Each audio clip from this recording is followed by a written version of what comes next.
Welcome back to another episode of the Know Your Power podcast. I'm your host, Juliarene. And I am Kendall Graboff. And today, guys, we are going to be talking about New Year's resolutions. So we all do the same thing when New Year's comes around. We make all of these promises to ourselves of like what we're going to do health-wise, fitness-wise, business, with our relationships, and then we overwhelm ourselves. And then by February, 80% of the population has already ditched their resolutions. So we're going to give you 6 tips to make sure this does not happen to you this year. I feel like it's happened to all of us. I've definitely sat out on, can we turn my mic up a little? Turn it up more? Yeah. I feel like it's extra quiet today. Hello. Oh, better.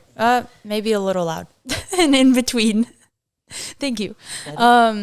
I've definitely had goals I've set out on that I immediately give up on. I remember when I was little, it was like always, I had like, what? I'm remembering mine too. I had like anger issues when I was like 5. I know it seems very not like me now. Yeah. Every year, like January, I'd punch my brother in the face and be like, well, there it goes. And then I'd just be a bitch all year. So that's so crazy. Yeah. I remember doing those like ab workouts. Remember when you would, it wasn't even Pinterest. I don't know if it was like Pinterest. Blogilates. Did you watch her? I never did until actually like 2 years ago. I found her on TikTok, but I would do stuff like that. Like those little almost Pinterest like paper things. Yeah, I know what you're talking about. Do this every day and you'll get abs. I do it for like a day and be like, oh, this is, why don't I have abs? That's so funny. So like we all do it, and I still do it with current goals, and we'll kind of talk about this a little bit more towards the end, like our goals and things that we want to do within this next year so that we can all hold each other accountable, honestly. So we want to start off with the first tip, which is setting SMART goals. So this isn't just setting SMART goals. It's literally an acronym, S-M-A-R-T.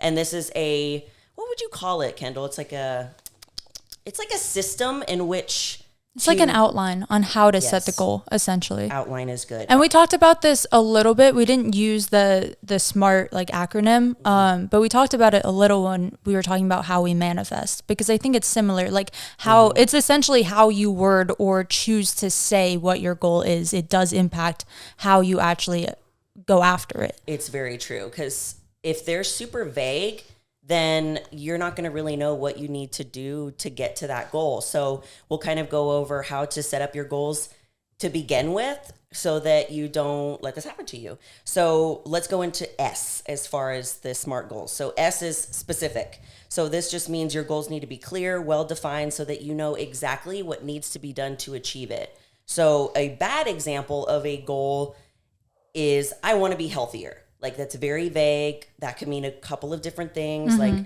does that mean food? Does that mean walking more? Like, what does that actually mean? And if it is super vague, then there's like wiggle room for that. You don't know what you're actually working towards. Exactly. Yeah. It's like, well, how am I going to get healthier? So a good example is, I want to work out 3 times a week for 30 minutes. It's very specific. It tells you exactly what you're going to do. And if you even want to be more specific, I want to lift 3 times a week for 30 minutes, or I want to do cardio 3 times a week for 30 minutes. So now you know, okay, I actually have actionable things for this goal that I can start working towards. Kendall, do you want to go into the next one? Yes, ma'am. The A. No, the M. I was like, what? How do you spell smart? SART. The M is measurable. You can't really go after a goal without having some sort of progress that you can track. If you're just, again, having that general goal of, I want to be healthier, and now you're not tracking how many times a week you're working out, you're not taking progress pictures, you're not weighing in, you're not tracking your weights. Like, if you're not measuring something that is coinciding with getting that goal, then how do you know you're making progress? How do you know you're doing it? Exactly. A good one for that, I will work out 3 times a week for 30 minutes. Maybe your goal is just getting there and working out. You can just set out a calendar, a habit tracker, and tick off 3 times a week. And then eventually that could evolve into more. But just having that one thing that you can measure consistently and making sure you're on track, super important. I love that. Yeah. Now we're moving into A, which is attainable. So this one is actually super important too.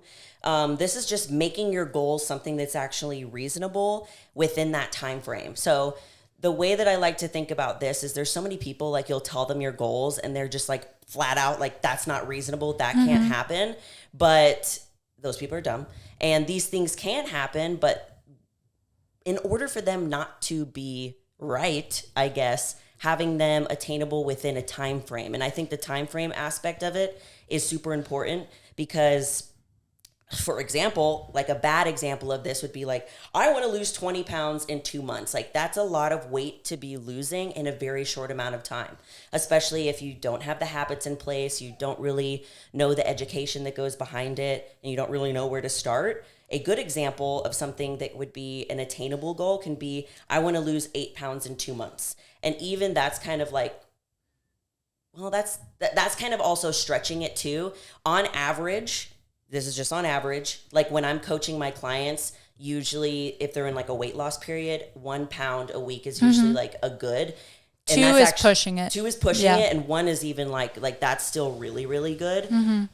So yeah, I think something to note with the attainability is if you are setting those far-fetched, I want to lose 20 pounds in 2 days type thing, when you don't immediately get that in that time frame, you become super discouraged. I think having a smaller, more obtainable goal, and then guess what, when you hit that goal, you can set a new one. I think it's better to set smaller, attainable, measurable goals than set out to like this unachievable thing that then you're going to beat yourself up over. Yeah, because really I feel like what we're trying to avoid with these goals, and the main reason that we end up ditching them to begin with, is because we feel some sort of like shame or guilt or a failure complex when we don't reach them. And it's all how we go at the goals. That's why like Kendall and I have talked about it in a past podcast, that we'll write little goals for the day that are so small. They're even like drink a glass of water, you know, like go on a walk, like these little things, because these build up and you get a lot of confidence once you do these little things. And then you're able to, well, we're kind of going into tip number 2, but then you're able to do more. Yeah. So that is attainable. So and now then relevant. R is relevant. So make sure that the goals that you're setting are relevant to your current situation or the situation you're trying to create for yourself. If, I don't know, if it's hard to set an example, it just has to align with you. And I think that's why you can't really set an example of, like, if I want to compete this year and my goal is to gain 20 pounds of muscle, well, odds are I'm going to be in a cutting phase most of the year. I shouldn't be setting a goal that's going to contradict what I actually want to do. So just take a look at what overall you want to do for the year, where you see your life going, where you see like job-wise, money-wise, friendship-wise, fitness-wise, and then from there, set the specific goals.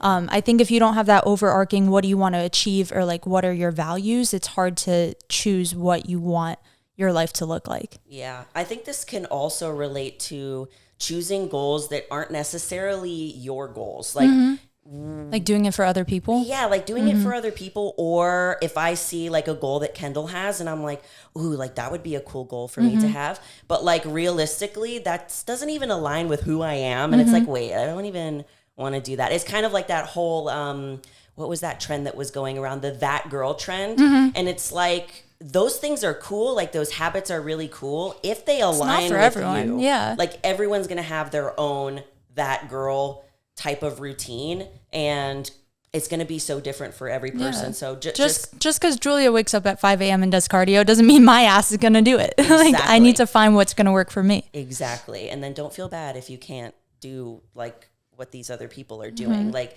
some people will feel bad not feel bad, but be like, how do you prep for competition? Like, it seems like you're at the gym all day. And I'm like, I have the blessing of working from home and I can do that. And there's some people that don't have that. And I applaud those people, because I'm just saying straight up right now, if I had a day job where I had to go somewhere to work, I wouldn't be able to. Nope.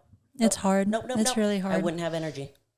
And the last one of the SMART goal is time-based. So set a realistic time frame for you to achieve this goal. So this kind of goes back to like losing the 20 pounds. It's like a bad example is I want to lose 20 pounds in 2 months. Good example, I want to lose 8 pounds in 2 months. So that time frame is super important, just like we were saying before, so that you don't feel like a failure for not losing 20 pounds in 2 months. And you're like, Yeah. why? Like, why couldn't I do it? And it's like, because first of all, that's not good for you. No. Second of all, it might not be something that's realistic and it might not be sustainable. So Yeah, not healthy. Please don't. Yeah. I also want to say with that is like, obviously we're talking about New Year's resolutions specifically. So I think setting some of those goals for, hey, I want to do this continuously throughout the whole year. Setting some of, hey, I want to do this by the end of the year. And then kind of backtracking and being like, okay, what can I do in the first month, in February, in March, and then just continue it from there. So I think setting different sized like timeline goals is important. Your doggos are barking. Okay, so that is tip number 1. Moving on to tip number 2, which is start small. Honestly, I feel like this is so important.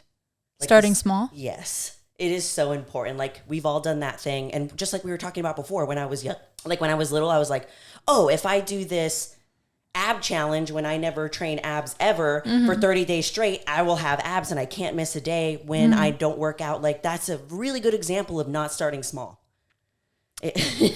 Which we've all been there. We've all done that. I think a common one I see is I'm going to start going to the gym every single day. And that's why all of our gyms are super flooded on January 1st. And then by March, they're all gone.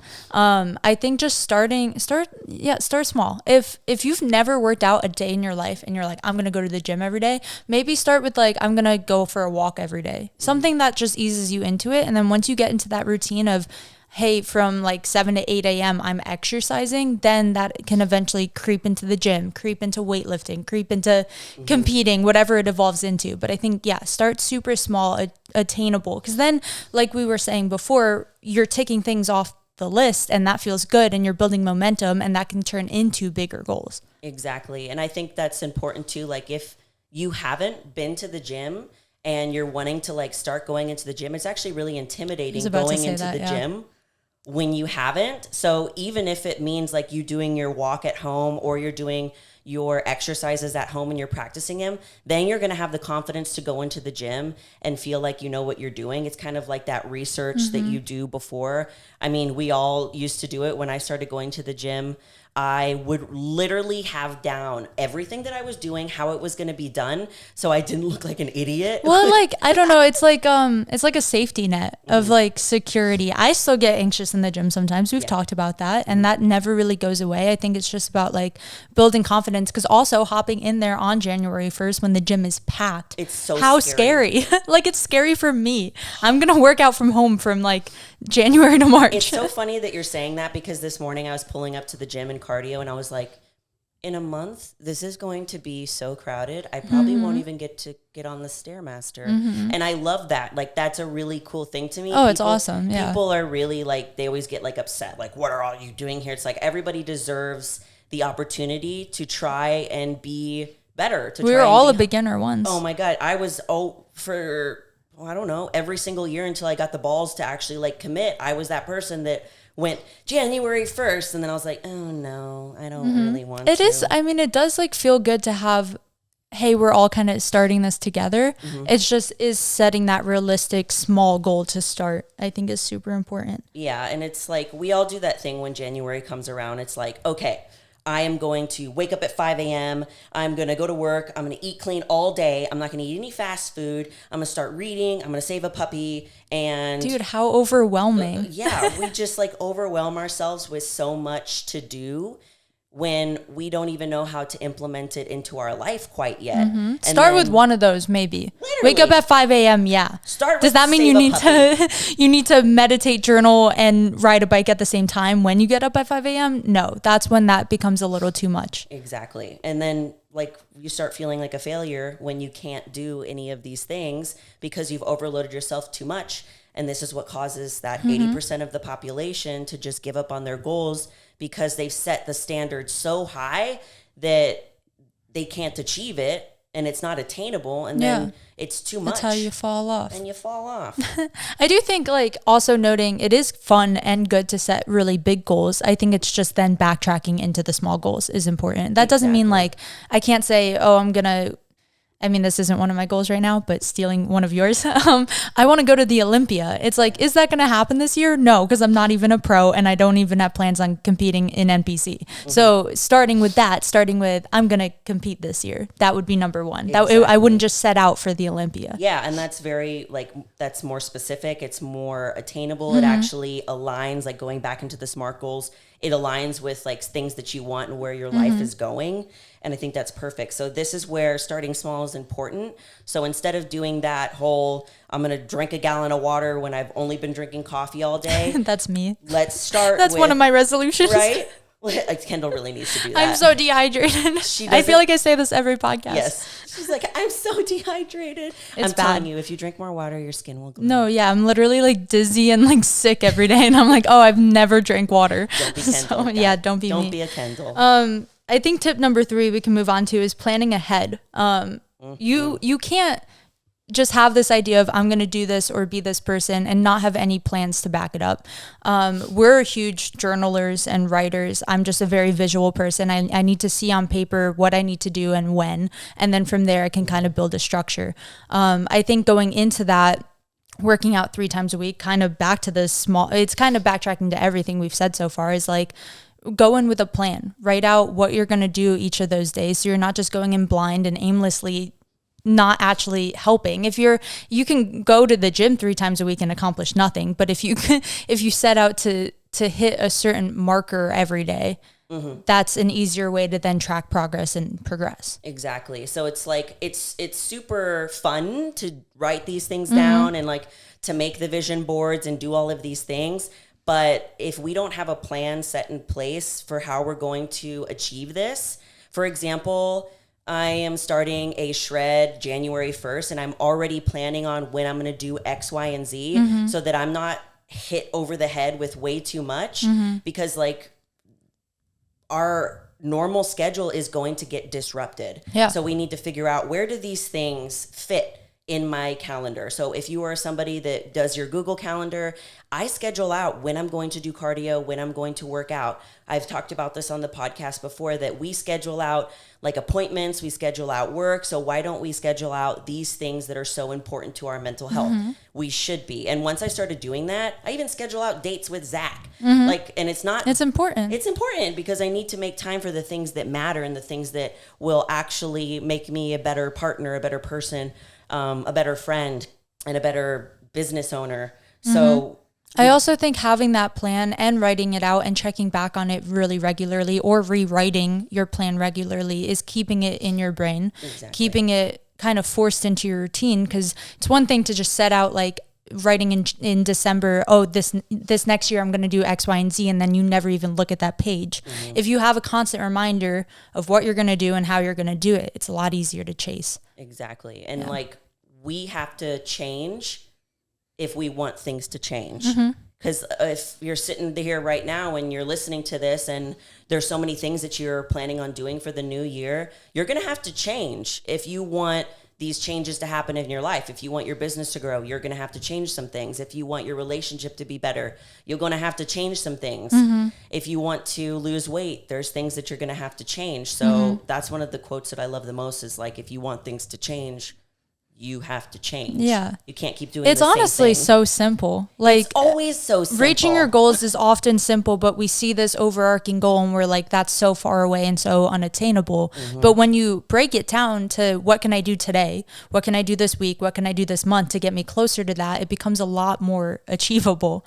And that's, I mean, that's like the most important part of goal setting. It's one thing to write it. It's another thing to put it into action and actually fucking do it. Big facts. Mic drop. Mic drop. Now moving That's me preaching to myself. I know, like, I'm really like, these podcasts that we do are usually just like, this is for us. For me. No one could listen to this and I'd still be like, I'm happy. I took some stuff away from this. I just enjoy hearing myself talk, I guess. Okay, number 4, use your brain's reward system. So like, we do this so much in our everyday life that we don't actually realize it. So I want to kind of read a little quote from Elliot Berkman. He's the director of the University of Oregon's Social and Affective Neuroscience Lab. Wow, that's a mouthful. Yeah, so he says, to undo a bad habit, you need to replace it with a good one. Habits are basically behaviors that become entrenched because of our very evolutionary ancient reward learning system. Habits are usually a good thing, but sometimes they can be a bad thing. This is my side note. Without them, you wouldn't be able to drive a car, and that task requires you to do many things all at once without thinking. Like the one thing that I use as an example is like, we've all been at that point where we weren't going to the gym at all, and getting us to go to the gym was such a challenge. And a lot of you listening to this now, if you don't go to the gym, you feel like something is missing. That is your brain working for you. It's so funny when you talk to someone who doesn't avidly go to the gym, they view it as such this like a negative part of the day. And I'm like, wow, I wouldn't survive if I didn't go to the gym. Like my day is bad when I have a rest day, because I'm like, what the fuck do I do? What do I do with my life? And so, yeah, completely agree. And it's also about training yourself to see that as a good habit. If you constantly go into this of, oh, poor me, I'm dreading my workout today, I can't believe I have to do this. Like, obviously, you're not going to build sustainability and like longevity in it. If you view it as like looking forward to that one part of your day, even if you don't at first, even if you're lying to yourself, you will eventually start looking forward to it. Exactly. Because you're probably listening to this right now and like think back to that time where you did really hate going, and now you're like, you kind of get excited, or you feel like Kendall was saying, you're like, what do I do with my life if I don't go to the gym? Yeah. All of our habits can turn into these things, but the thing about habits is that there's good ones and there's bad ones. I don't know if the word is bad, but there's ones that push us forward to the person that we ultimately want to be, and there's ones that drag us down, and that could be like ordering too much fast food. How does that really align with your goals? If you're saying you want to lose weight or you want to be healthier, it's like we can easily learn a good habit just as easily as we can learn a bad habit. Yeah. And the bad habits, the thing about those is that there's a little bit more of that dopamine release, that instant hit, whether it's like candy or ice cream or smoking or drinking.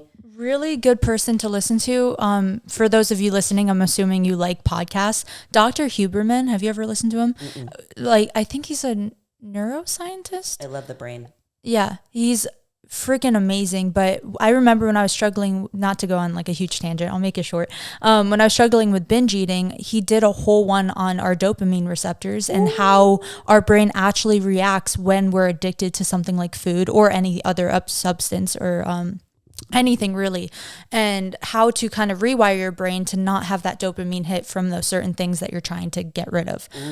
So yeah, maybe we can link it below, or just go over to Dr. Huberman's podcast. Everything he's ever put out is amazing, but specifically the ones on dopamine, because we also convince ourselves that certain things are our comfort zone or coping mechanism. I know I always took comfort in food, specifically unhealthy food, and a lot of my clients do too. And what I kind of train them is like, hey, if you do X, Y, and Z, and you used to be like, let's go celebrate at dinner or with this dessert or with this fast food, instead find a new reward system, kind of like we're talking about, with something that's good for you. Like have a self-care day, go get a massage, like do something that's just bettering you and moving you forward instead of breaking your progress. Yeah. And I think that's a super good point, because we think that only that one thing can provide us with the dopamine hit, but you guys listening to this probably go to the gym, and it can do the same thing for you if you're at that point. So just as much as like food can be that dopamine hit, which is very much that for me. Yeah. It is for most people. Yeah. I can replace it with so many different things. Yes, it's going to be challenging. So what can you do to get that same kind of dopamine hit, but that aligns a little bit more with your goals? You know, like instead of ordering the fast food, what I do is I order poke now, and I still get that dopamine hit of... And then you feel good after. Yes. I did that last night. I was like, oh, I want like a burger and I want fries. And I was like, I know I'm going to feel gross after. And like, I've been doing so good. And I was like, fine, I'll have some poke. It's a healthier option. I still get that little dopamine hit that I've been looking for. Yeah. And the kind of like excitement of like, yay, I'm ordering something that's different than my regular meals. Yeah. So there's things that you can do to trick your brain's reward system so that it works for you and not against you. Agreed. That's so loud. Excuse me. Break the eardrums. Yeah, sorry guys. Anything you want to add on just like reward systems? Yeah, No, you guys got it, I think. Tip number 5 is to remove triggers and adjust your environment. This is so important. I think we talked about it a little when we were talking about what it takes to compete in bodybuilding. And one of the first things I recommend is telling the people around you what you're going to do. Assess the people around you. If they don't support you, fuck them. And and if they do, but they don't understand it, you really need to explain it to them. If you're going on this health journey, this weight loss journey, whatever it is, and your spouse or family or friends are constantly putting food in front of you or almost making fun of you for the journey you're on, it's not always that you have to remove yourself from them. Sometimes you just need to educate them. You need to look at your surroundings, say, can I achieve these goals if I am with these people or in this environment? And if you can't, try to explain it to them, try to adjust some things.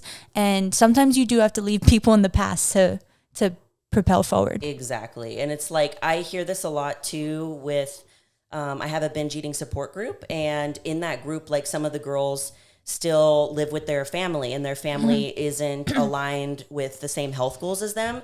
So it's like, it's kind of hard, especially in that situation. It's like, she can't necessarily like move the fuck out, but she does things to make her environment a little bit more health friendly for her. And it's like, it's really hard to stick to a goal of being healthier when your environment doesn't align with that. So just like you were saying with the bodybuilding prep, like, one of the first things I do is remove all of the food in my house that's not on my plan. Yeah, it doesn't have to be people either. It's like fully things we also do ourselves. Yeah, and it's like, even if you can't remove the food, like you do live with your parents or you live with roommates or something, that you can't just be like, I'm gonna throw all your food away. You can, like, I've even done this where I have like a pantry in my own room and a mini fridge in my own room. I know that's a little extra. Even if it's just like your own part of the fridge. That way you're only going to that one part and not looking at the rest. Exactly. So there's things that you can do to make sure that your environment's a little bit more friendly for you. And I love what you said about letting people know what you're doing. Every time I start prep, I'm like, okay, everybody.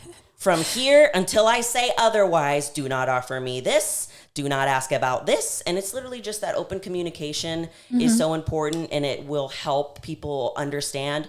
Look, there's going to be people that don't. Like you said, there's going to be people that are always. Like my dad he's the most supportive parent ever of what I do, and he's so proud of me, but he forgets. And and me and my dad love eating chocolate together and ice cream. It's what we've done since I was little. So when I'm on prep, he'll offer me these things because he just forgets. And then I'm like, Dad, I'm on prep. He's like, oh, I'm sorry.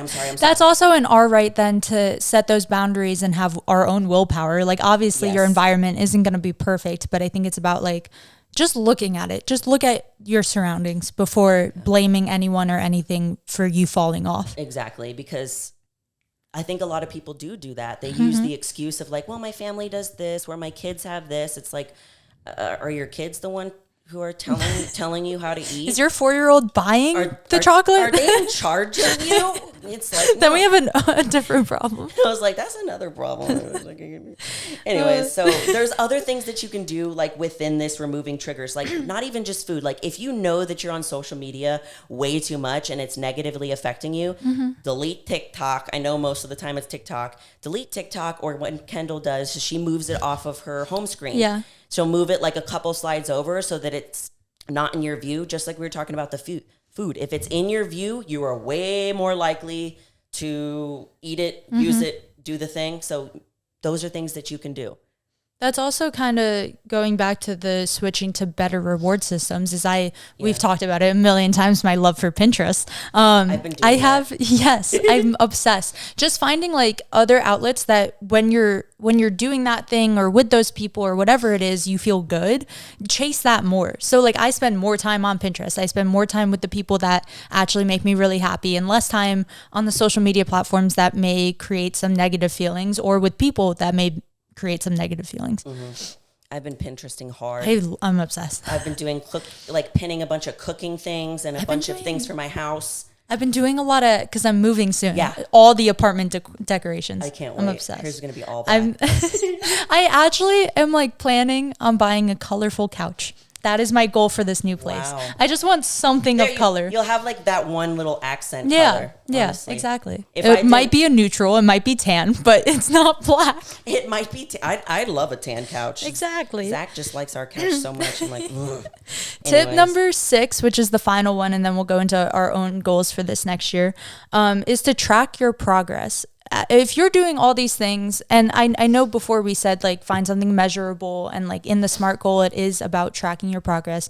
But overall, the year is going to change. We can't control absolutely everything. We can do what we can to control our environment, but who knows, you might be uprooted and have to go live in a different state, country, whatever it is. Your gym might close down. Now that's going to throw off your whole routine. You have to drive 30 minutes to this other one. Whatever it is that is thrown at you, if you're tracking your progress and making sure that you are able to evolve your goals as things are thrown at you, then you're going to be okay. I think another reason a lot of people quit on their goals is they set out for this one thing. If they don't immediately get it, they go, oh, well, there it goes, I give up. And it's like, no, if you just alter one thing, maybe you set out to train 5 times a week for 30 minutes and you can only get in there 3 times. Most people see that as a loss. They see that as I failed.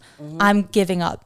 3 times is still huge. Maybe now set out to be there 3 times a week, since you know you can get there for 45 minutes, for 40 minutes, whatever it is. Your goal doesn't have to stay the same throughout the year. I think reassessing and reevaluating and making sure it still aligns with you and kind of going through this whole list once in a while is super important. If not, there's a higher chance of you falling off. Yeah, I love that, because the example that Kendall was using this morning was like me going to the Olympia.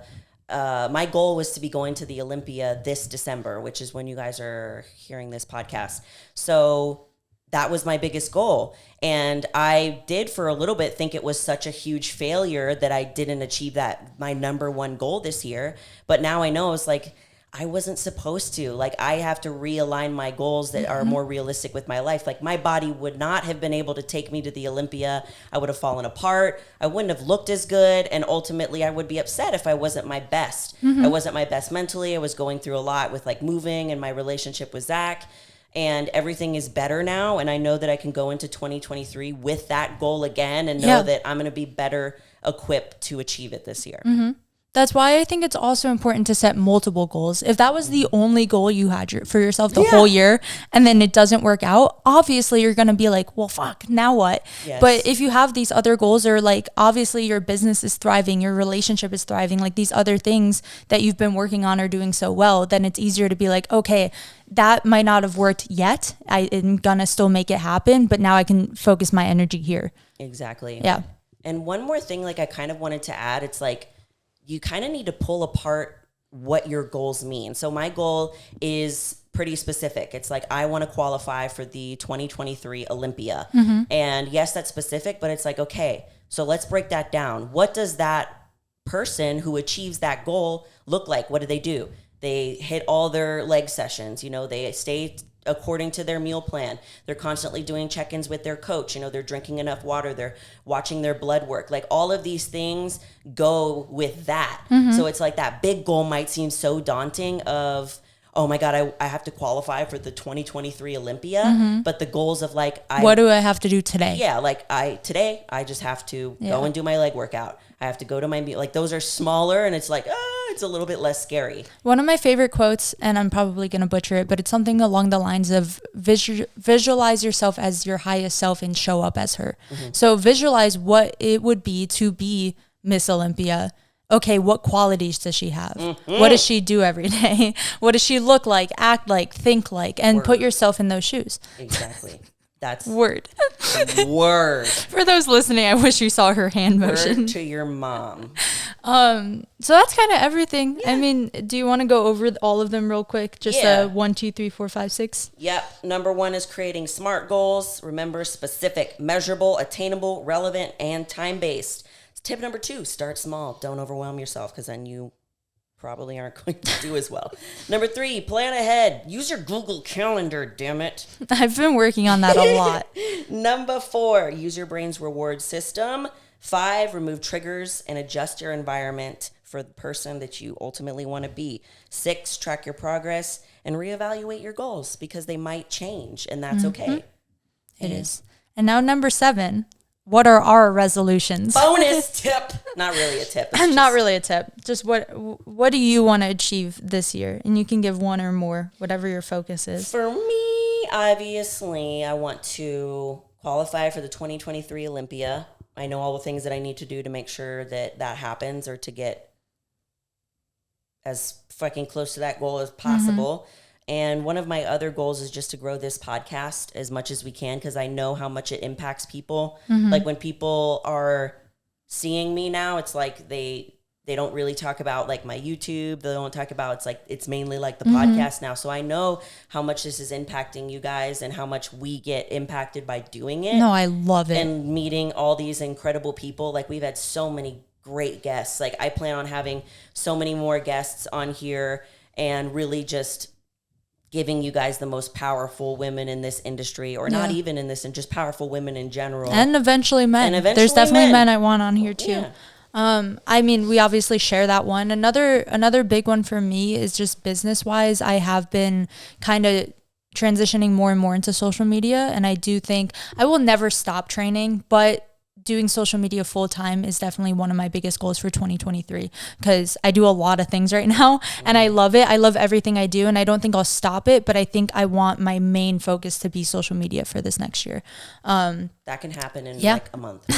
It definitely But can. with that is like, I do need to create structure, because it's hard since I have these other jobs. And I know a lot of people listening might want to do whatever their goal is and feel like they might not have the time. And I feel like start of a new year is a good time to take that leap of maybe quitting that job that you know you've been ready to quit and you just haven't yet, or making that move, or whatever it looks like to you. So that's one of my biggest ones. Definitely. So I definitely encourage you guys, after you listen to this, go through each of these steps and do what you need to do to make sure this is possible. And do this before the new year starts, so that when the new year does start, you are ready to hit it hard, and you know what you're doing. You know the exact goals. They're measurable. They're attainable. And what was the last one I was going to say? Oh, brain farts. It's okay. I already wrote out my resolutions 3 different times. Yeah. So if that's any motivation to you, to be like, hey, make a rough draft of like what you want this next year to look like for you. It doesn't even have to be goals. And then from there, set goals, maybe specific ones. I do like personal, business, relationships. I forget what the other one is. Something like that. Fitness. Did I say that? Yeah, fitness is another one. You're like, oh yeah, fitness. Like my whole career is based on. My whole life. I remembered what it was. What is it? It was plan ahead. Yeah. So like literally start putting into your calendar when you're going to start doing these things, and put them in your calendar for this next year. Yeah. Start doing that. Smart. Or even start now. Yes. And that was what our last Mindset Monday was about, was like, just start doing these things now. Yeah. So that when you don't have to wait for the first also. Yeah, you don't have to wait. You can start these now, so that when the first comes, like you're already kind of used to doing these things. Like that's what I've started to do a little bit slowly. I'm like, okay, what is this look like right now that I can start, easing my way into it, so that when I am ready to like, okay, it's the freaking new year, let's do this, I'm not like freaking out. Yeah. I'm the same way.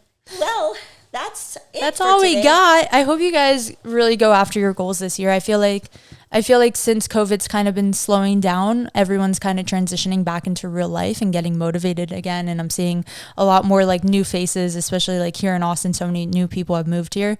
So I feel like just freaking get after it this year. That's all you can really do. Yeah. I was telling the girls that in my support group this week. I was like, there's no more COVID excuse. It's 2023. Like we're 3 years past this shit. No more excuses. Like this is your fucking year. Yeah. I can feel it. It's time to thrive. I can feel it. It's going to be the best year of all of our lives. Yes. I'm declaring it now. Manifesting it for all of us. You can hear it in your ears now, and it's happening. Well, guys, thank you so much for tuning in. And as always, we love you all so much, and you're more powerful than you think. Bye.